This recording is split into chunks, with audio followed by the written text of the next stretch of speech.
This is the Shaw Homestead, tucked away just outside Denmark, Tennessee. It's not just an old house, it's a keeper of stories. Outlaws hid here, soldiers bled here, and some say ghosts still walk its path to this day. From bandit kings and blood-stained floors to whispers of Jesse James, this place pulls you in. Join me now on Sundown with Matt Brown as we step into its past. Trust me, you won't want to look away.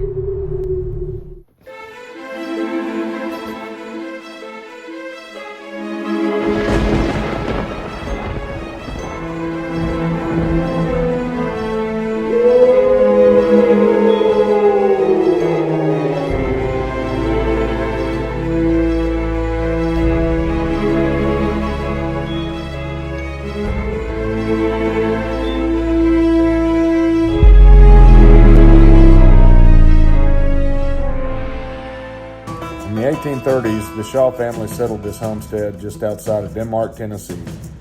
Life was raw then, a frontier of hope and hardship.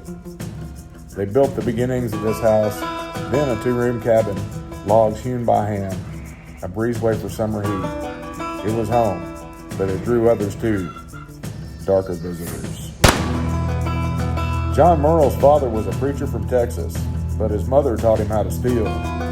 He earned the nickname Reverend Devil from his practice of both. John would travel the land preaching the gospel, while his crew robbed everybody in church blind. Murrell led a vast criminal network that became known as the Mystic Clan. They would rob people who worked the waterways of the Natchez Trace as they made their way back home. In the early 1830s, he made this homestead his refuge. John's family lived here during his 10-year stretch in the Tennessee State Penitentiary. Shortly after his release from prison, he died of consumption.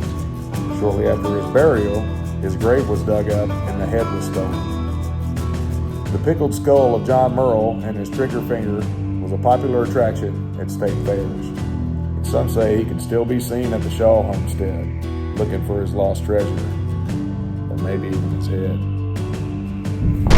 The Civil War hit Tennessee hard in 1863. Every single family in this area was affected. Shaw Homestead was turned into a field hospital, with floors permanently soaked with the price of battle. 30 Union and Confederate soldiers were treated here from the Battle of Britton Lane. This bloodstain is proof of the horrors they endured. They say when it rains, you can still hear the soldiers moaning in agony.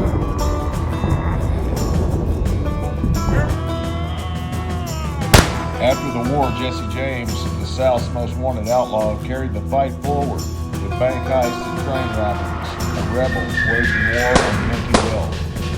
In 1870, after a botched job up north, he slipped into Tennessee's shadows under the alias J.D. Howard. He is also rumored to have hid in the house of cellar. On quiet nights, the cellar hums with the faint hoof clatter, a cold draft swirling as if James and his horse still lurk in the dark. 1920, Prohibition locked down America, but Tennessee had other plans. Out here, the Shaw Homestead joined the Moonshine Rebellion. Bootleggers dance with danger, hauling jars under these stars. The Stills ruins whisper their story, a homestead that bowed to no man. That's the heart of this place, and it still beats to this day. The Shaw Homestead is more than just logs and dirt. It's part of the South's living memory. How many more stories will this house have to tell? Guess we'll find out. Thanks for walking its past with me on Sundown. If you want more, follow Shogun of Denmark on Instagram for stories, photos, and maybe a ghost hunt or two. We'll see you at the next Sundown. Thank you.